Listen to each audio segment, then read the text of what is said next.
Excellente journée à vous tous sur France 3.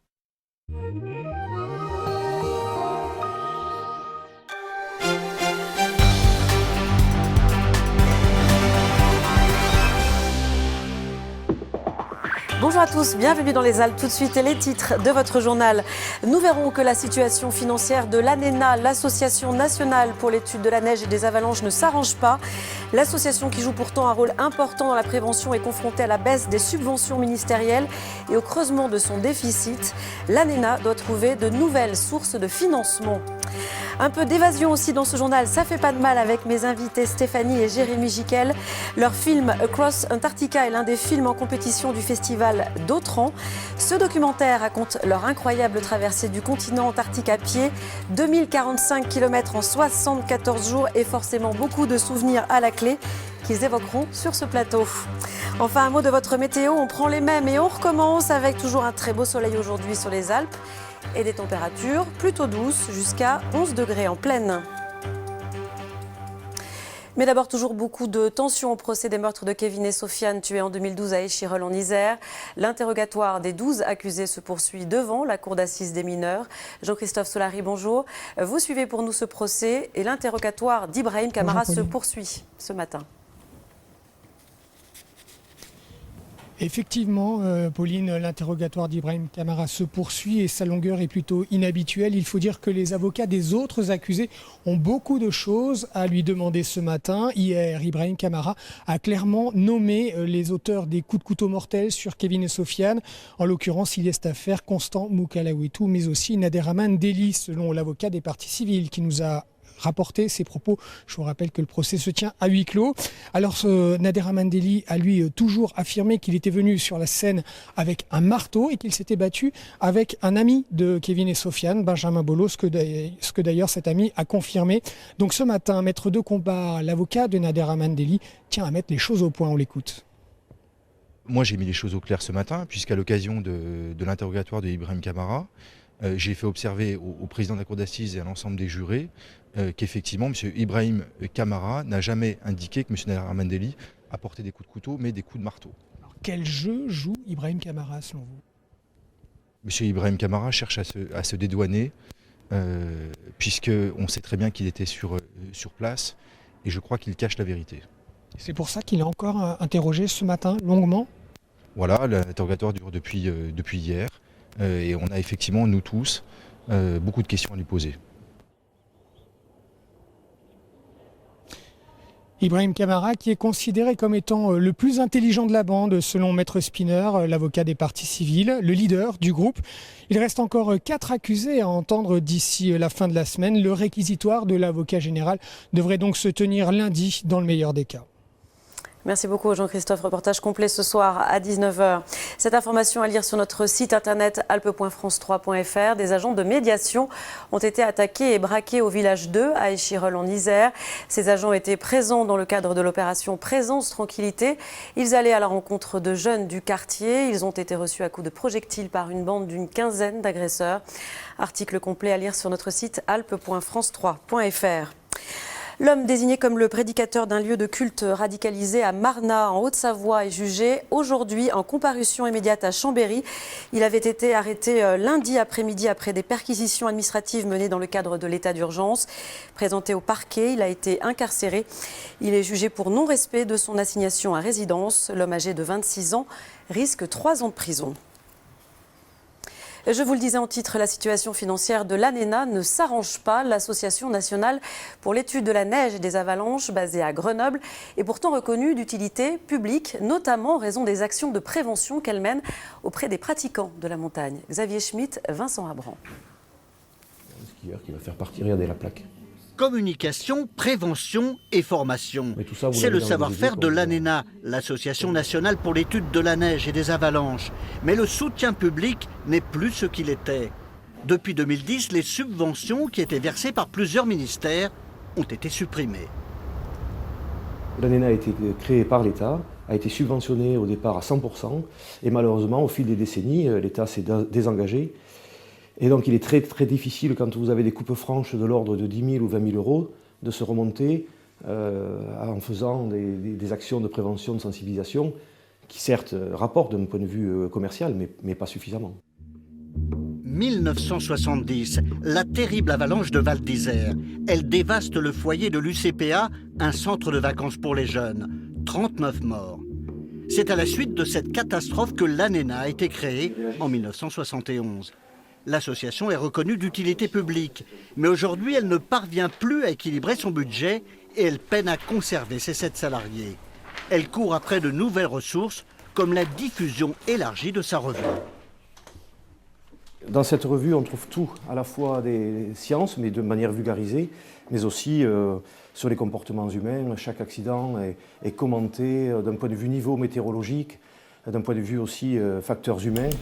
L'ANENA place également ses espoirs dans l'action des élus de la montagne et le soutien des professionnels et des pratiquants. On poursuit avec un accident mortel survenu hier matin à Notre-Dame-du-Cruet en Maurienne. Un ouvrier d'une trentaine d'années a été happé par une conduite d'eau sur un chantier en amont d'un barrage. L'homme est décédé, il a été retrouvé en fin d'après-midi. Une trentaine de pompiers spéléo étaient mobilisés. Reste à déterminer les circonstances du drame. Et puis toujours en Savoie, un hélicoptère s'est abîmé vers 9h30 ce matin à proximité d'un lotissement à Albins. L'appareil s'est couché sur le côté sans faire de blessés après avoir accroché une ligne DF. Le pilote était seul à bord. L'enquête a été confiée à la brigade de gendarmerie des transports aériens. Vous l'avez peut-être suivi hier soir sur notre antenne, le débat opposant les 4 têtes de liste principales pour les élections régionales, dont le premier tour est dimanche. Le socialiste Jean-Jacques Arane était présent, ainsi que le candidat du Front National Christophe Boudot. Présent aussi Jean-Charles Collas pour Europe Écologie Les Verts, ou encore Laurent Wauquiez, candidat Les Républicains. Ils avaient 75 minutes pour vous convaincre. Plusieurs sujets ont été évoqués. On leur a notamment demandé ce qu'ils souhaitaient faire pour l'éducation et la formation des jeunes. On regarde un extrait du débat. On a aujourd'hui, avec en plus les lois de décentralisation qu'on confie aux régions progressivement, d'abord les bâtiments des lycées, puis le personnel technique, des lycées globalement qui fonctionnent bien dans nos régions. Le vrai souci aujourd'hui, il est sur les jeunes qui ont du mal à rentrer dans le système scolaire, à y faire suffisamment d'études et qui en sortent, malheureusement pour certains d'entre eux, assez rapidement, qui parfois disparaissent complètement des écrans des différents services publics et qu'il faut aller rechercher pour les raccrocher, pour qu'ils ne restent pas sans qualification, pour qu'ils ne restent pas sans métier derrière. Et ça, c'est un vrai travail, une vraie mission sur laquelle on doit progresser. La région s'occupe des lycées. Aujourd'hui, on a des administrations qui sont protégées. Quand je viens à France 3, il y a un système de protection à France 3. Tout un certain nombre de nos lycées ne sont pas protégés aujourd'hui. On a moins d'un lycée sur 2 qui est protégé, n'importe qui peut rentrer dedans et on peut avoir un drame. Moi, je ne veux pas attendre qu'il y ait ces drames-là. Donc la première chose que je souhaite, c'est que la région investisse, et c'est tout de suite, pour sécuriser la totalité de nos lycées et qu'on protège nos étudiants. On est en train d'amener 80% d'une génération au bac. L'écrémage se fait généralement en première année d'université ou ailleurs.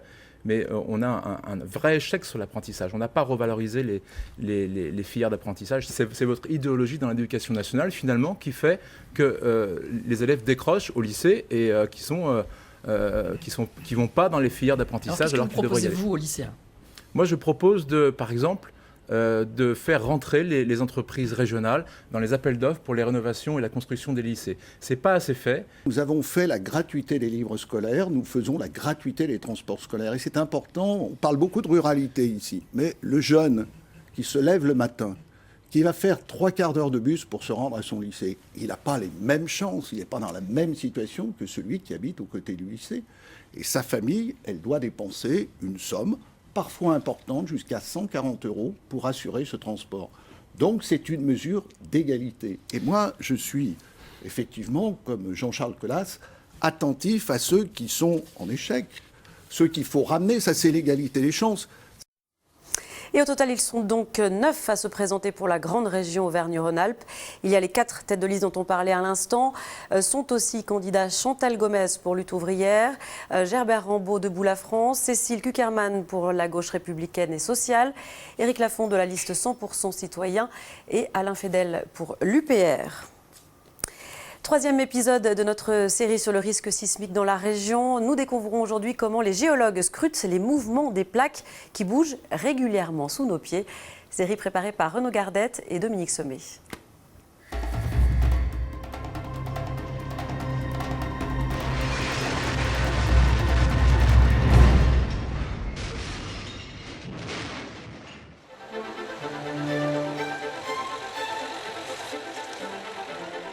Dans la Chartreuse, sur le mont Rachet, les scientifiques scrutent le moindre mouvement du sol. Michael Langlois travaille à l'Observatoire de Grenoble pour l'Institut des sciences de la Terre. Au bout de ce chemin, à l'intérieur de la montagne, cachés dans des anciens entrepôts de l'armée, des capteurs extrêmement sensibles enregistrent le moindre mouvement terrestre. À titre d'exemple, les séismes de magnitude 2 ou 2.5 qui ont lieu vers Barcelonnette, on arrivera à les visualiser sur ce capteur. Évidemment, le séisme de magnitude 5 qui a eu lieu là-bas, on l'a eu, mais aussi les séismes comme celui du Japon ou ceux du Chili. Dans les Alpes, ces capteurs repèrent un séisme chaque jour, de faible intensité, c'est-à-dire que l'homme ne peut pas les ressentir. Avec ces enregistrements, la carte des séismes se dessine. Au cœur des massifs, de nombreuses failles apparaissent. Pierre-Yves Barre est chercheur. Il est à l'origine de la nouvelle carte de la sismicité en France. Alors, ça tremble déjà modérément dans les Alpes, mais il y a des endroits où ça tremble plus que d'autres. Par exemple, sur cette carte de sismicité, vous voyez on voit beaucoup de séismes sur un alignement qui va de l'Ubaye, de la région de Barcelonnette, Sud-Briançonnais, le long de la frontière avec l'Italie, jusqu'à Chamonix. Et puis, on voit aussi un autre alignement de séismes entre Chamonix et Annecy en très gros, et d'Annecy jusqu'au sud de Grenoble dans le Vercors. Aujourd'hui, presque toutes les failles sont observées de près. Pour les scientifiques, petit à petit, les paysages alpins évoluent à un rythme très lent. Par exemple, il y a des plaques tectoniques qui bougent à la surface de la Terre. Et nous, dans les Alpes, on est à la limite en fait, entre la plaque européenne et la plaque africaine. Cette plaque africaine remonte de quelques centimètres par an vers l'Europe. Mais au niveau des Alpes, il y a une petite plaque qui est accrochée à la plaque africaine, qui est la plaque italienne. Et elle, par contre, se rapproche de l'Europe de quelques millimètres, voire peut-être que d'1 millimètre par an. Et c'est ces mouvements qui vont faire accumuler de l'énergie dans les roches et qui, par moment, lorsqu'il y a trop d'énergie, est libérée sous forme de séisme. À côté de Grenoble, à 7 km sous la terre, une faille est très observée, la faille de Beldon. Les sismologues redoutent un phénomène particulier. La ville repose sur des sédiments, un sol souple, plus dangereux en cas de séisme. Vous avez la faille ici, le remplissage sédimentaire ici, et les ondes sont émises sur la faille. Vous voyez le front d'onde dans le rocher qui va très très vite et beaucoup plus lentement à l'intérieur des sédiments. Là, dans le rocher, il n'y a plus rien, les ondes sont parties, mais à l'intérieur des sédiments, ça continue à résonner parce que ça a été piégé et ça fait des allers-retours entre les bords de vallée. Autrement dit, des secousses plus longues et plus fortes en pleine ville. Prochain épisode de notre série, quels sont les risques? Comment s'adapter dans une zone sismique? Le coup d'envoi du Festival international du film de montagne a été donné hier à Autran, en Isère. Le travail des membres du jury a donc commencé puisque 38 films sont en compétition cette année. Au total, 300 documentaires avaient été envoyés aux organisateurs. Et parmi les films sélectionnés, il y a celui de mes deux invités, Stéphanie et Jérémy Giquel. Bonjour. Bonjour. Vous êtes les auteurs du documentaire Across Antarctica qui raconte votre traversée du continent antarctique à ski en 74 jours, 2045 kilomètres parcourus. Jérémy, est-ce que déjà vous êtes fier de faire partie des films sélectionnés? Oui, nous sommes très fiers effectivement de pouvoir partager ces images. Elles ont été particulièrement difficiles à réaliser pour nous en Antarctique avec des températures qui sont descendues jusqu'à moins 50 degrés. Et puis on a un attachement particulier à Autran. On est venu régulièrement avec Stéphanie s'y entraîner durant l'année 2014 et auparavant. Parce que vous êtes parisien en fait. Voilà, exactement. Donc, mais ce sont des pistes que l'on connaît par cœur et c'est un plaisir pour nous de revenir du coup partager ce film et puis les messages que l'on souhaite porter à Autran. On en parlera juste après l'extrait justement de votre film qu'on regarde. L'Antarctique me donne le vertige. Et pourtant, je suis toujours là. Pourquoi s'obstiner à tenter l'impossible?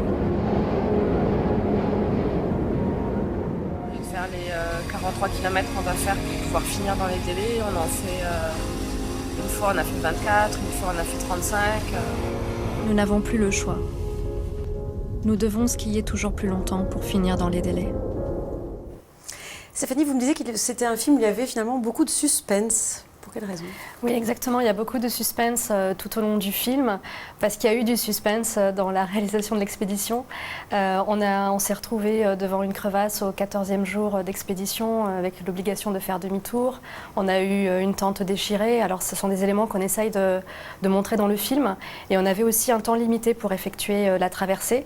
On devait arriver avant le 28 janvier, avant le dernier avion qui quitte le continent antarctique avant que l'hiver s'installe. Et donc, on avait ce délai limité et donc on était toujours à arrivé le 27, c'est ça, contre la montre. Voilà, effectivement, on est arrivé le 27, juste 24 heures avant cet avion. Jérémy, qu'est-ce qui était le plus difficile dans cette traversée? Alors, il y a plusieurs paramètres qui sont difficiles, la gestion du froid extrême, le vent, et puis en même temps, il y a cet effort physique à accomplir pour pouvoir parcourir 2045 km. En fin d'expédition, on réalisait jusqu'à 45-50 km par jour. Et puis en même temps, il y a cette difficulté aussi, on le partage en couple, c'est une force, et en même temps savoir que l'autre parfois est en souffrance et que c'est aussi parfois difficile à gérer de le vivre en couple. Voilà, il y a à la fois une force supplémentaire et puis un peu de difficulté de savoir que l'autre est parfois en souffrance sans vraiment le dire. Voilà. Stéphanie, quel message vous vouliez véhiculer à travers ce film? Alors, le message qu'on veut véhiculer, c'est qu'il est important de vivre sa vie et de réaliser ses rêves. C'est vrai que l'Antarctique, pour nous, c'était un objectif, c'était un rêve. Pourquoi l'Antarctique en particulier? Parce qu'on est passionné par le désert, la blancheur, l'immensité, les régions polaires dans leur ensemble, donc l'Arctique également. Et c'est vrai que nous, on est allé au bout de cet objectif. Ça a été compliqué, il y a eu énormément d'obstacles à franchir, à la fois dans la préparation et dans la réalisation. Mais c'est vrai, dans tous les domaines, il y a des obstacles pour atteindre des objectifs élevés, il y a des obstacles pour réaliser ses rêves. Il faut avoir moins peur, il faut prendre des risques. Et c'est vraiment le message que l'on souhaite passer aujourd'hui. Donc c'est un film qui est vraiment qui est pour tous, pour les personnes qui veulent réaliser des rêves, des objectifs. Pas nécessairement en Antarctique ou dans une aventure sportive, mais dans tous les domaines de la vie. Est-ce que vous avez voulu abandonner un jour? Est-ce que vous avez dit on abandonne, on laisse tomber, on a marre? Non, on n'a jamais eu cette envie d'abandonner lorsque l'on a été déposé sur la côte du continent antarctique et que l'on s'est retrouvé face à cette immensité. Ça donne un peu le vertige et en même temps on sent autour de nous tous ces regards virtuels des personnes qui nous soutiennent, qui ont cru dans le projet. Alors au départ il y en avait très peu, puis petit à petit on a pu convaincre certaines personnes de nous faire confiance. Donc on avait cette envie de ne pas décevoir les personnes qui nous ont fait confiance. Donc on était vraiment très très motivés. Et puis lorsque l'on prépare cette expédition pendant des années, que l'on a en plus cette confiance qui nous a été accordée, voilà, à aucun moment on a songé à abandonner. On savait que l'abandon, en quelque sorte, s'imposerait comme une évidence en cas de blessure grave et heureusement pour nous, cela n'a pas été le cas. Vous avez filmé et tourné et monté vous-même votre film, alors qu'au départ, vous n'aviez pas de formation. Vous avez tout fait au niveau de la technique, c'est ça, Stéphanie? Oui, exactement. On a tourné donc évidemment les images nous-mêmes et puis on a monté le film. À la base, on a cherché des producteurs, puis il s'est trouvé que finalement, on a monté ce film tout seul, on l'a réalisé aussi tout seul. Donc c'est une aventure également qui était hyper intéressante. Dans l'aventure même. Ouais. Exactement. De transporter tout ce matériel, etc. Vous avez envie de repartir là-bas, Stéphanie, vous m'avez dit c'est un... J'ai envie d'y retourner, ça m'a trop marqué. Ouais. En réalité, le 28 janvier, quand on a quitté ce continent, j'étais très très émue à l'idée de peut-être ne jamais y revenir. Et c'est vrai que l'Antarctique me marque énormément et c'est vrai de tous les explorateurs qui ont mis un jour le pied sur ce continent. Donc aujourd'hui, je partage ces images et j'espère un jour pouvoir remettre les pieds là-bas, oui. Le film sera projeté ce soir et demain matin à Autran. J'ajoute qu'un livre est aussi paru sur votre expédition. Voilà, merci beaucoup à vous deux d'être venus sur notre plateau. Merci. Et c'est la fin de ce journal. L'actualité continue sur le site alpes.france3.fr. Tout de suite, la météo puis l'édition nationale. Ce soir à 19h, vous retrouverez Daniel Despins pour un nouveau point sur l'actualité dans les Alpes. Passez une très belle après-midi et bon appétit.